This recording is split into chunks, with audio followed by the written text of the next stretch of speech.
دوستای عزیز خوش آمدین. امروز عملیه ضرب اعداد علامه‌دار کار میکنیم. در نخست قبل از اینکه درس آغاز بکنیم یک یادآوری از ضرب علامه ها میکنیم. در شروع اعداد علامه‌دار هم گفته بودیم دوستا، هم علامه همیشه نتیجهش چی است؟ هم علامه همیشه نتیجهش چی است؟ مثبت است. اگر شما یک عدد مثبت ضرب مثبت بکنین جوابش دوباره مثبت است. اگر یک عدد منفی ضرب منفی بکنین همیشه جوابش چی است؟ باز هم مثبت است. و اگر شما دو دانه مخالف العلامه را با هم دیگر ضرب بکنین، مخالف العلامه را با هم دیگر ضرب بکنین، منفی ضرب مثبت منفی میشه، درست است؟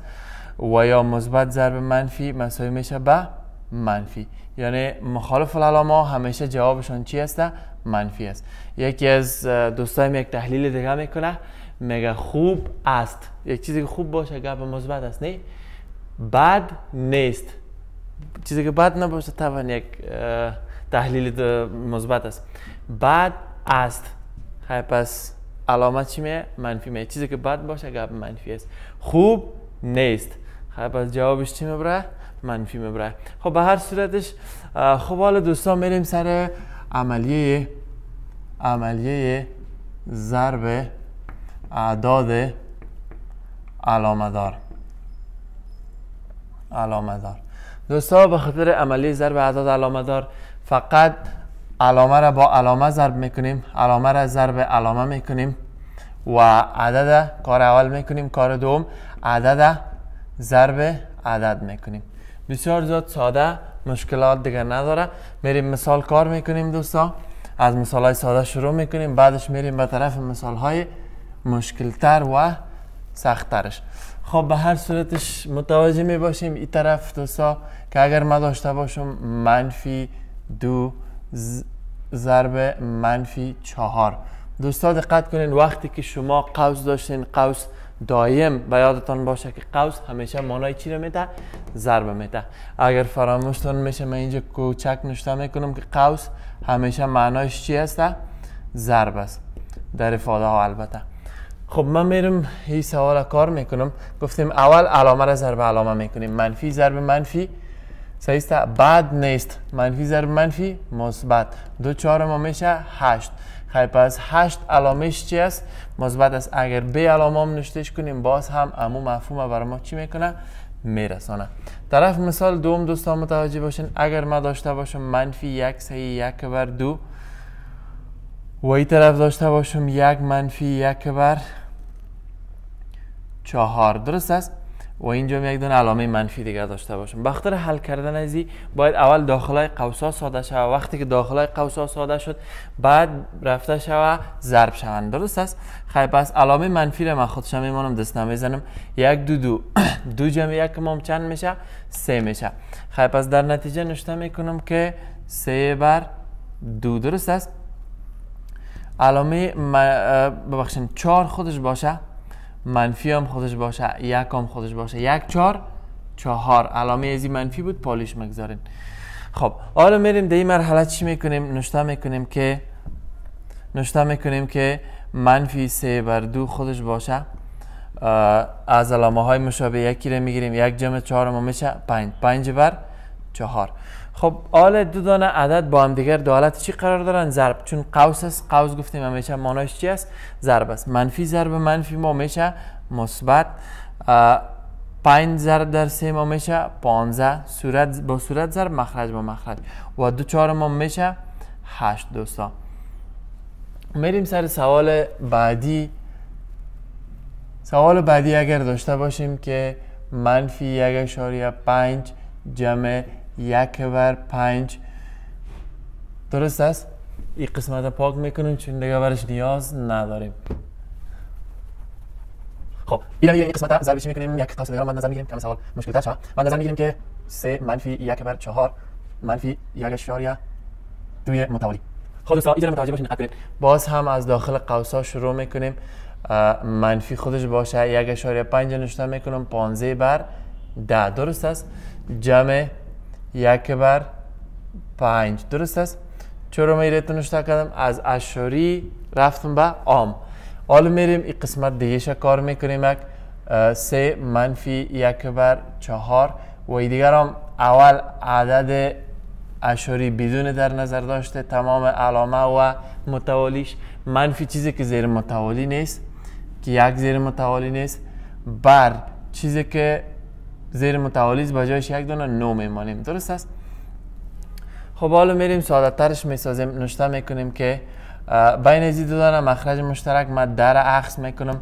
10 تقسیم 10 یک ضرب منفی 15 پس دوباره میشه منفی 15. علامه مثبت خودش میمانم. علامه مثبت که خودش بارم 10 تقسیم 5 میشه 2. 2 ضرب در یک ما پس میشه خود 2. خب بعد تعقیبش میریم این قسمت ساده میکنیم. خب بین تمام از اینا یک مخرج مشترک اگر بگیریم به نظر من مخرج 36 خوب خواهد بود. درست است؟ چون 36 هم تقسیم 9 میشه، هم تقسیم 4 و هم تقسیم مخرج 3 که یک است. دوستا یادآور میشم هر عددی که مخرج نداشت مخرجش چی است؟ یک است. خب 36 تقسیم 1 میشه پس خود 36 ضرب 3. درست است؟ اگر قوس هم بتم هیچ پروا نداره اما مفهوم میرسانه. علامه منفی است، خود منفی 36 تقسیم 4 1 4 4 9 4 36 که تقسیم ازی کنیم 9 میشه، 9 ضرب در 1 پس خود 9 منفی از 12 که 1 بره اینی قسمت ما مکمل چند میشه؟ 11 میشه. 36 تقسیم 9 میشه 4 ضرب 11 حالا میریم یک ادامه میتیم سوال خدا. میریم یک نوشته میکنیم که از علامه از عدد بزرگ منفی. درست است؟ از 15 که 2 تفریق شود چند میمونه؟ 13 بر 10. درست است؟ و 36 ضرب 3 6 ما 18 یک آسلمان 3 9 جمع 1 ما میشه 10 منفی 9 منفی 4 11 ما میشه 44 بر 36. خب میریم یک ساده سازی میکنیم. میشه نوشته میکنیم که منفی 13 بر 10 دست نمیخوره. منتظر است که ساده شه که باز امرای ازو خود چی بکنه؟ ضرب بکنه. خب حالا میریم یک ساده ترش میسازیم. دوستا اینی دو قسمت هم ساده میکنم. اینی دو حده ساده که بسازیم علامه های مشابه یکی را میگیریم. از 9 جمع 44 ما چند میشه؟ اینی قسمت ما چند میشه؟ 53. انال از 108 که 53 تفریق شود. درست است؟ علامه از عدد بزرگ مثبت. از 8 که 3 بره میمونه 5. از 10 که 5 بره پس میمونه 5 دیگه بر 36. خب دوستا قبل از اینکه ضرب بکنیم در سایه حساب است میتونیم صورت همراه با مخرج چی بکنیم؟ اختصار بکنیم. خیلی پس میتونیم ایره با اینی قسمت اختصار بکنیم. البته به عدد 5 2 5 10 1 5 5 1 5 5. خب از این به بعدش دیگه از این بیشتر امکانات اختصار وجود نداره. خیلی پس همیست که مجبور میشیم ضربش کنیم. مثبت ضرب منفی دوستا میشه منفی 11 ضرب در 13. درست است؟ 11 ضرب 13 2 36 ما میشه 72. میریم یک ادامه میتونمش علامه منفی خودش باشه. خب 11 ضرب در 13 دوستا من یک طریقه خیلی ساده رو برای شما یاد میتم. 1 و 3 ضرب 11 شده. درست است؟ اینی 1 شی طرف بانین 3 شی طرف بانین 1 جمع 3 ما میشه 4. خلاص شما ضربش کردین. درست است؟ این دو دانه عدد دو طرف ماندم وسط چی را ماندم؟ جمع زیاره ماندم بر 72. خیلی پس در نهایت جواب ما چی شد؟ به دست آمد. طرف سوال های آخر متوجه باشین که از بخش ضرب من کار خود کردم. بازم باید اول داخل قوسا ساده شه. خب بخاطر که داخل قوسا را من ساده بکنم کاری که میکنم ای است باید عدد هم علامه را جمع کنیم، مخالف علامه را تفریق کنیم. میفهمین دیگه حاجت زیاد تشریحات نیست. خب منفی 1 با منفی 12 یک جای میشه منفی 13. درست است؟ منفی 13 جمع 10. میریم یک حال این قسمت دیگر را ساده میکنیم. منفی 10 خودش باشه منفی 1 2 جمع 1 میشه 3 بر 2. درست است؟ خب حال دوستا چی میکنیم؟ یک علامه از عدد بزرگ میگیریم منفی 3. درست است؟ اینجا را چی میکنیم؟ یک ساده میکنیم. نشته میکنیم منفی 3 هم خودش باشه، 2 هم خودش باشه، مثبت ضرب منفی خب منفی میشه، 2 دایما میشه 20. قبول؟ بعدش میریم ساده ترش میسازیم، نشته میکنیم که منفی 3 خودش باشه، ای داخل کسر که ساده میسازیم میشه منفی 23 بر 2. درست است؟ خب از این بعدش دیگه ساده است، علامه رو با هم دیگر ضرب کنین، صورت ها رو با صورت ضرب کنین، مخرج ها رو با مخرج. خب حالا من چی میکنم؟ نشته میکنم منفی ضرب منفی مثبت که هیچ نشتهش نکنین، پروام نداره. مخرج 3 چی است؟ 1 است. خب 1 ضرب 2 پس میشه خود 2. 3 ضرب 3 میشه 9 و 3 ضرب در 2 ما میشه 6. 69 بر 2. میریم سر سوال پنجم. سوال پنجم هم بسیار ساده. میریم ساده میسازیمش 1 2 2 2 که ازش 1 تفریق شود میمانه 1 بر 2. میریم سر قوس دوم 2 3 6 از 6 که 4 برم میمانه 2 دیگه 2 بر 3 دوستا. از این به بعدش هم میریم کار میکنیم 4 خودش باشه دوستا، منفی 1 هم خودش باشه. درست است؟ 1 4 4 علامه منفی رو هم خودش میمانیم. حالا میریم ساده ترش میکنیم 1 بر 2 ضرب 2 بر 3 از علامه های مشابه یکی رو بگیریم میشه منفی 5 بر 4. خب حالا میریم ساده تر میسازیمش از این بیشتر. خب میریم دو با 2 چی میکنیم؟ خلاص میکنیم چون اختصار میشن دیگه، امکانات اختصار نیست. مثبت ضرب مثبت بازم مثبت، مثبت ضرب منفی پس دوباره منفی. 3 4 ما میشه 12 و 1 ضرب 5 ما میشه 5. اگر باز خوشتان نامد میتونین او را به از کسر اشار به چی تبدیل بکنین؟ ببخشید از کسر عام به چی تبدیل بکنین؟ به کسر اشار تبدیل کنین. خب حالا میریم به طرف از این سوال بعدی.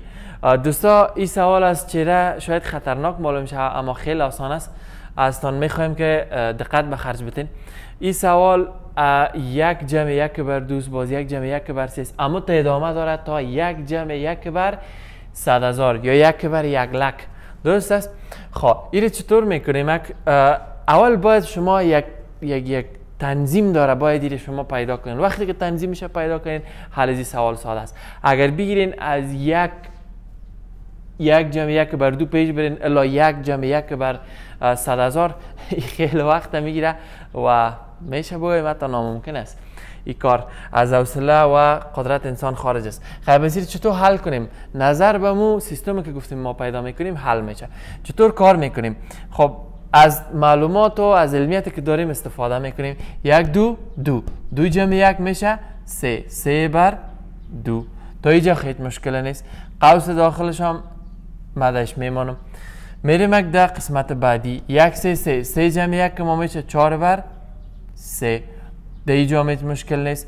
میریم قوس بعدی 1 جمع 4 4 جمع 1 ما 1 ضرب 4 4 4 جمع 1 ما میشه 5 بر 4. خب یک عدد دیگه شما که طرف بره حتما او چند است؟ 1 جمع 1 بر 5 است که اگه او را مثلا ما بخوایم اینجا محاسبه کنیم 1 5 5 5 جمع 1 6 بر 5 میشه. این می رقم ادامه داره. اگر این را هم ساده بکنیم و آخریش 1 ضرب 100,000 جمع 1 میشه 100,000 و 1 بر 100,000. درست است؟ خب حالا میریم پیدا میکنیم سیستم. دوستا اگر دقت کرده باشین اینی 3 که از این 3 خلاص میشه، اینی 4 که از این 4 خلاص میشه، اینی 5 که از این 5 خلاص میشه. اینی رقم 1 بالا که 1 پایان. بالاخره که داخل برسیم یک چیزی هست که کده 100,000 چی میشه؟ خلاص میشه. خب پس صورتای ما تمامشان چی میشن؟ 1 میشن. درست است که 1 ضرب 100,000 1 میشه دوباره 100,001. درست است؟ خب دقت کنین اینجا 100,001 بر در مخرج ما چی میمونه؟ 2 میمونه. خب پس در نهایت حل سوال ما چی میشه؟ بعد اسمه. خب دوستا آخرین سوال است از این بخش، ایرام حل میکنیم. متوجه باشین قبل از اینکه من یارا ضرب بکنم باید داخل قوس ساده بکنم. علامه از عدد بزرگ من میگیرم. علامه از عدد بزرگ مثبت درست است. از 1.3 که 1.2 بره میمونه 0.1. از 3 دو رفت 1، از 1 رفت 0. درست است. علامه از عدد بزرگ گرفته بودیم مثبت، اگر هیچ نشتهش هم نکنیم پروا نداره. -10. درست است. خب میتونیم میره چندین طریقه کار بکنیم. یک طریقه است که 10 مثبت ضرب منفی، خب منفی شد. 0.1 ضرب 10 یک دونه اشاری ما که 1 دونه 0 چی میشه؟ خلاص میشه. 1 ضرب 1 جوابش چی میشه؟ -1. اگه تو خوش نداره نه تو خوش نمه میشه که به این ترتیب هم کار بکنیم که 0.1 ما به کسر اشار است با عام تبدیلش میکنم. 1/10 ضرب در -10. درست است. مثبت ضرب منفی، منفی 1 داده 1 داده 1/1 شد. جوابش هم چی قبول میکنیم؟ -1 قبول میکنیم. این بود دوستا سوالات بخش ضرب اعداد علامه دار. خب حالا نوبت عزیز که شما تمرین بکنین. ما دینی قسمت صفحه دینی جایا بر شما سوالا رو مندازم. شما کوشش کنین عزیزایم این سوالا رو کار بکنین. اگر چیز مشکل بود باز میشه در کامنت ها از ما چی بکنین؟ پرسان بکنین. با اسرع وقت بر شما رسیدگی خواهد شد.